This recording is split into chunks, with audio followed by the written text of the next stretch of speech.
क्या कमाल का टेस्ट है। मुझे उतना फ़ायदा मंडी में बेच के नहीं हुआ जितना ऑनलाइन में हुआ है। पर एकड़ अगर हम कम से कम 6 लाख रुपया जो है ना एवरेज हम कमा लेते हैं। कोई पैकिंग कर रहा है, कोई सिर्फ उसका काम तोड़ है, किसी काम उनके पीछे रहना, उसे बताना, किसी सीढ़ी वाला जो बंदा है वो स्पेशल बंदा है। अच्छा देखें ना, आपके पास सीढ़ियाँ पड़ी हुई हैं। हाँ जी, तो ये हर बंदा नहीं लगवा सकता। अच्छा, ये जो सीढ़ी वाला बंदा है उसकी तनख्वाह भी ज़्यादा और ज़्यादा होगी। ये वो फ्रूट है जिसके अंदर आयरन की अच्छी खासी मकदार मौजूद है, ब्लड सर्कुलेशन के लिए और HB को मेंटेन करने के लिए। इसके अंदर कैल्शियम की अच्छी खासी मकदार मौजूद है। ये ऐसा प्लांट है, इसकी रूट्स के करीब करीब आपको ये देख लें आप ग्रास भी नहीं मिलेगा, इतना ये ज़्यादा न्यूट्रिएंट्स को अपटेक करता है, जिसकी वजह से इसको हाई सैलिनिटी सॉइल चाहिए और उतनी ही इसके साथ साथ इसको खुराक भी चाहिए। बिल्कुल ठीक। 2.5 से 3 इंच का फ्रूट वो भी हमारे एरिया में मौजूद है। आज हम मौजूद हैं पाकिस्तान में सबसे ज़्यादा जामुन ग्रो करने वाला जो एरिया है ये समुद्री है। समुद्री के चक नंबर 385, 386,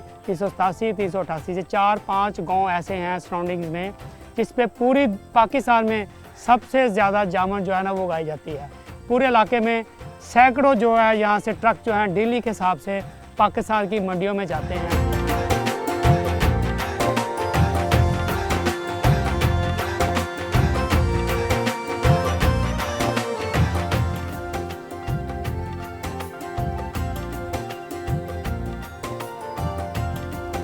वाह, क्या कमाल का टेस्ट है।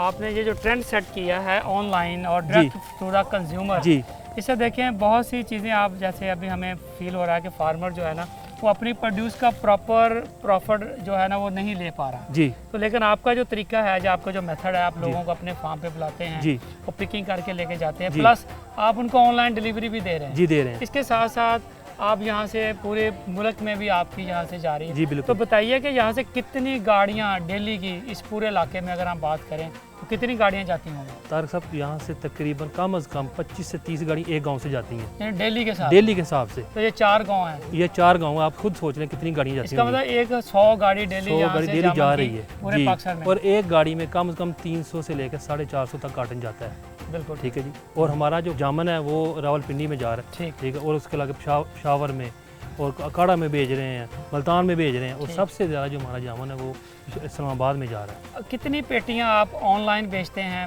ये सर पहले तो ऑनलाइन सच्ची बात है कि बिल्कुल नहीं थी, तो जब से आपने वो फेस्टिवल शुरू हुआ है तो ये लोग आए हैं और लोग आप मुझसे, मगर पिछली दफ़ा मैंने कम से कम 500 पेटी जो है ना ऑनलाइन मैंने भेजी है। और यकीन करें कि मुझे उतना फ़ायदा मंडी में बेच के नहीं हुआ जितना ऑनलाइन में हुआ है। तो इसका मतलब ये हमारे फार्मर को अडॉप्ट करना चाहिए कि वो डायरेक्ट कंज्यूमर को जो है ना बिल्कुल जी बिल्कुल, ताकि उसको बेहतर चीज़ें जो है ना वो मंडी वाले हमें कुछ नहीं देते। अच्छा जी। इधर हम जामुन जितना मर्जी अच्छा भेज लें, जो मर्जी कर लें, वो जब हम ऑनलाइन भेजते हैं वो हमें वो जो कस्टमर खुश भी होता है और पैसे भी मुनासिब रखते हैं और पैसे मिलते हैं और फिर भी हमें उससे ज़्यादा मिलते हैं। बिल्कुल सही। अच्छा ये बताइए कि जैसा आप ये जो हार्वेस्टिंग है, हमें जो लग रहा है कि ज़रा बड़ा मुश्किल काम है इसकी हार्वेस्टिंग करना, तो कौन कौन से प्रोसेस होते हैं, कौन लोग होते हैं ये जो आपके यहाँ पे बंदे आपने लगाए हुए हैं? ये सर सबसे पहले तो हमें मज़दूर रखने पड़ते हैं, कम से कम 25 से 30 बंदा जो रखना है हमने। एक बंदे की ड्यूटी है, उसने ऊपर जो सिर्फ तोड़ने हैं, एक बंदा वो छोड़ के आएगा, एक बंदा जो पैकिंग करेगा, एक बंदा सिर्फ उसने वो उसकी वो करनी है, जो अच्छा बुरा जो निकालना है, जो ग्रेडिंग करनी है उसकी। तो ये काफ़ी मुश्किल है। हाँ। इतना आसान काम नहीं है। उसके बाद जब हम वो अगला प्रोसेस पैकिंग करते हैं और आगे भेजते हैं, उसका भी किराया है। आगे तक वो जब आड़ तक जाता है वो अपना वो भी हिस्सा निकालता है। वो आप खुद सोचेंगे हमें क्या मिलता होगा। बिल्कुल से देखिए, बड़ी फेस्टिविटी है आज यहाँ पे। जब हम आए हैं हमारी टीम पूरी, तो जहाँ पे सीढ़ियाँ लगी हुई हैं और हर तरफ बागों में जो है लोग फिर रहे हैं और लेबर्स लगी हुई हैं सारी, और वो तोड़ रहे हैं और तोड़ के ला के फिर वो यहाँ पे मुख्तलिफ चीज़ों में इकट्ठी करते हैं, फिर आगे वो जो आपका जो पैकिंग यार्ड है वहाँ पे लेके चलते हैं। जी। अच्छा ये बताइए राजेश साहब के आप कितनी जो है ना पर एकड़ आपकी इनकम जो है यहाँ से हो रही है? सर पर एकड़ अगर हम कम से कम 6 लाख रुपया जो है ना एवरेज हम कमा लेते हैं, और उसमें खर्चा आप निकालें 2 लाख रुपया, 2 लाख रुपया, और पर एकड़ हमें 4 लाख माशाल्लाह बच रहा है। तो आपकी कितनी ज़मीन है यहाँ पे? वो अगर 2 मरबे का जो है ना जी मेरा, यानी इसकी 50 एकड़ का आपका ये जामुन का बाग है। जामुन का बाग है। कोई पैकिंग कर रहा है, कोई सिर्फ उसका काम तोड़ है, किसी काम उनके पीछे रहना, उसे बताना, किसी सीढ़ी वाला जो बंदा है वो स्पेशल बंदा है। अच्छा देखें ना, आपके पास सीढ़ियाँ पड़ी हुई हैं। हाँ जी, तो ये हर बंदा नहीं लगवा सकता। अच्छा, ये जो सीढ़ी वाला बंदा उसकी तनख्वाह भी ज़्यादा और ज़्यादा होगी। अच्छा, वो उसका काम सिर्फ सीढ़ियाँ बनाना है। सिर्फ सीढ़ी लगा के देनी है बस, बंदा वो स्पेशल होगा वो। तो जो सीढ़ियाँ बनाते हैं ये भी आप इधर ही बनाते हैं सारी? ये सर वो फैसलाबाद के साथ वो जो है डिजकोर्ट से आगे, ठीक वो है। ये वहाँ से लेके आ रहे हैं हम। इसका मतलब ये है कि ये देखें इसके साथ कितनी इंडस्ट्री जो है ना जुड़ी हुई है कि ना सिर्फ वो ऊपर से तोड़ना, उसको पैक करना और उसकी बाकी चीज़ें, लेकिन ये इसके साथ साथ जो इसके जो चीज़ें टूल्स इस्तेमाल होते हैं वो भी एक तरह का एम्प्लॉयमेंट है। सीढ़ी हर दफ़ा नहीं लेनी पड़ती है। अगर सीढ़ी नहीं लेनी पड़ती है राय साहब, तो उसका मतलब ये है कि फिर इनका भी तो बिजनेस चल रहा है ना। हर दफ़ा बांस की एक डिमांड निकल रही है जी। वक्त के साथ महंगाई तो बिल्कुल हो रही है। तो प्राइसेस में कितना फ़र्क पड़ रहा है? पहले आज से पिछले साल क्या प्राइस थी जामुन की, इस साल में क्या प्राइस? शुक्र अल्लाह का सर, वो इस दफ़ा काफ़ी फ़र्क पड़ा। पिछली दफ़ा आपको पता होगा 1012 रुपये था।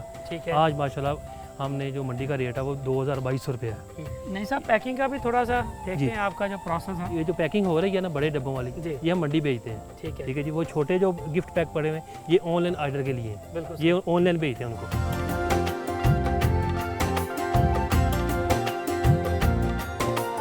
ये वो फ्रूट है जिसके अंदर आयरन की अच्छी खासी मकदार मौजूद है। आयरन आपको पता है कि बहुत ज़्यादा ज़रूरी है हमारी नई नस्लों के लिए, बच्चों के लिए, उनकी कॉग्निटिव ग्रोथ के लिए, उनकी और ब्लड सर्कुलेशन के लिए और एचबी को मेंटेन करने के लिए, जो कि हीमोग्लोबिन होती है और उसका पार्ट एंड पार्सल आयरन है, जो कि हमारे बॉडी के अंदर अपनी ऑक्सीजन की सप्लाई के लिए इंतहाई ज़रूरी है। इसके अलावा कैल्शियम, इसके अंदर कैल्शियम की अच्छी खासी मकदार मौजूद है और कैल्शियम आपको पता है हमारे पट्ठों के लिए, हड्डियों के लिए ये इंतहाई ज़रूरी है। तो इसी तरह इसके अंदर पोटाश भी है और इसके अंदर विटामिन सी की भी एक अच्छी खासी मकदार मौजूद है। आयरन उस वक्त तक बॉडी के अंदर अब्ज़ॉर्ब भी नहीं हो सकता जब तक बॉडी के अंदर विटामिन सी की मकदार मौजूद ना हो, तो वो भी इसके अंदर वाफर मकदार में। इसको जो है वो हॉट क्लाइमेट चाहिए, जिस तरह फैसलाबाद के जो रीजन है इसमें ऐसी क्लाइमेट है जिसमें समर भी एक सूटेबल टेम्परेचर तक रहता है, बहुत ज़्यादा हार्ड नहीं होता, और विंटर जो है वो भी जो हमारी विंटर है वो भी बहुत ज़्यादा हार्ड नहीं होता। बेसिकली ये एक नॉर्मल पीएच होनी चाहिए इसकी जो सॉइल है, और सैलिनिटी ज़्यादा होनी चाहिए इसमें। आप विज़िट कर लें, जितने भी ऑर्चर्ड्स आपने देखे होंगे, हर प्लांट के नीचे आपको ग्रासेस जो हैं वो मौजूद मिलेंगे।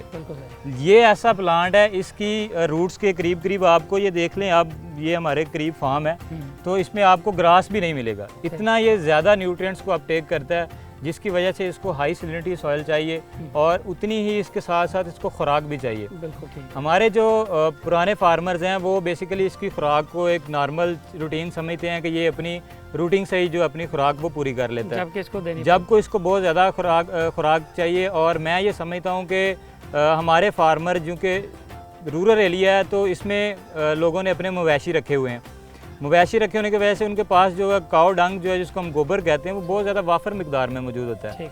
उसकी खाद बनाई जाए या उसको एज इट इज़ जो है फार्म यार्ड मन्योर के तौर पे हम इस्तेमाल करते हैं, वो इसके लिए सबसे बेस्ट है। इसके अगर हम पौधे देखें, वाया सीड इसके पौधे ज़्यादा बेहतर हैं, ग्राफ्टिंग के हिसाब से बेहतर हैं, या इसकी लेयरिंग के हवाले से बेहतर, कौन से पौधे आप रिकमेंड करते हैं फार्मर को? मैं बेसिकली सर अभी तक तो जो चल रहे हैं वो बाई सीड ही चल रहे हैं, उसमें किसी हद तक म्यूटेशन आ सकती है, लेकिन हमारे एरिया में कुछ ऐसी बहुत अच्छी वैरायटीज़ मौजूद हैं जिनकी शेल्फ लाइफ भी अच्छी है, जिनकी जो पीलिंग भी बहुत ज़्यादा है। ठीक है। और उसके ऊपर जो उसका बेसिकली आप कह लें कि उसकी स्वीटनेस जो है वो भी बहुत ज़्यादा है। आप इमेजिन कर सकते हैं तकरीबन 2.5 से 3 इंच का फ्रूट वो भी हमारे एरिया में मौजूद है। अगर इसके जम प्लाज्मा पे जिस तरह आपने कहा बात की है कि यहाँ पे कुछ ऐसी वैरायटी आइडेंटिफाई की है आपने जो एक्स्ट्रा ऑर्डिनरी जिसने रिजल्ट दिया है, जी बिल्कुल, उनके साइजेस के हिसाब से, उनकी इसकी पल्प के हिसाब से, इसकी टेस्ट के हिसाब से बड़ा अच्छे उसने एक रिजल्ट दिया है, तो ऐसी वैरायटी तो आइडेंटिफाई होनी चाहिए। बिल्कुल, तो ऐसे बहुत ज़रूरी काम है इसके ऊपर। हमारी यूनिवर्सिटी में हमारे एक